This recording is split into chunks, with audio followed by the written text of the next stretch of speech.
Hi, this is Lee from the Law School Toolbox.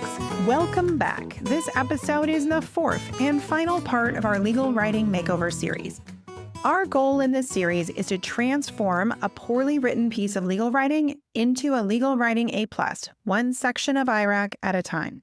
Today we are focusing on the fourth and final part of IRAC, the conclusion.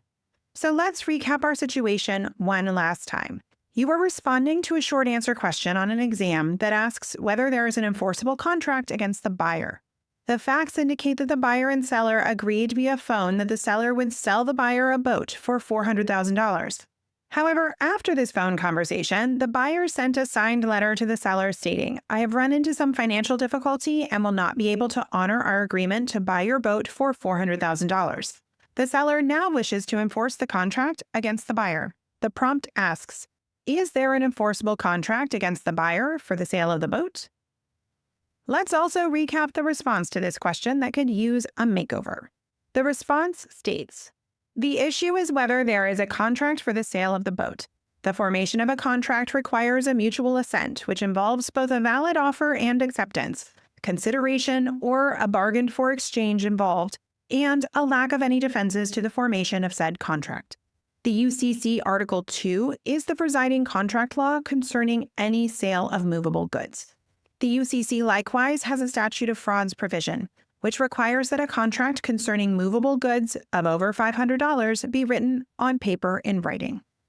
Here, the buyer and the seller had a conversation on May 1st, where they agreed to the sale of the boat for $400,000 and agreed that the seller would deliver the boat to the buyer's house on May 4th.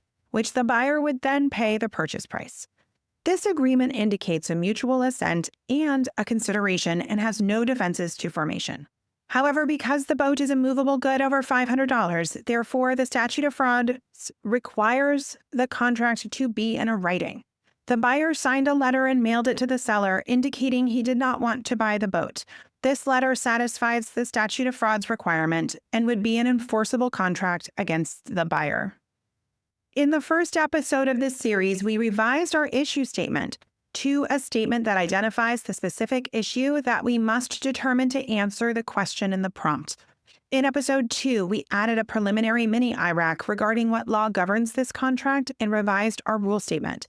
And in our last episode, we used our revised rule statement to draft a high-scoring analysis.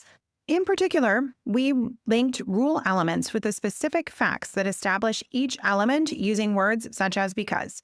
Linking each part of the rule to a detail in the facts allowed us to explain why our conclusion is correct. All that is left is to wrap up our answer with a final sentence that 1, naturally flows from our analysis, and 2, directly responds to the question prompt. Let's recap the first 3 parts of our revised answer. A preliminary issue is what law governs this contract. The UCC governs all contracts for the sale of goods. Goods are things that are movable at the time of formation. Here, the boat is a good because it is a movable thing, and therefore the UCC governs this contract. The next issue is whether the buyer's letter to the seller is a sufficient writing to satisfy the statute of frauds and enforce the contract against the buyer. The formation of an enforceable contract requires mutual assent, consideration, and no defenses to formation. The statute of frauds is a defense to formation. Under the UCC's statute of frauds, contracts for the sale of goods over $500 must be in a writing that 1, is sufficient to show that a contract was made, 2, identifies the subject matter of the contract, 3, includes all essential terms, meaning a quantity term for the UCC, and 4, is signed by the party against whom enforcement is sought. Here, mutual assent is satisfied because the buyer and seller agreed about the sale of the boat during the May 1 conversation. Consideration is also satisfied because the agreement is for the exchange of the boat from the seller for $400,000 from the buyer. Regarding potential defenses to formation, the statute of frauds applies because this contract is for the sale of a good, the boat, for over $500. However, the buyer's signed letter to the seller may not satisfy the statute of frauds writing requirements. First, the letter is sufficient to show that a contract was formed because it refers to the parties' agreement.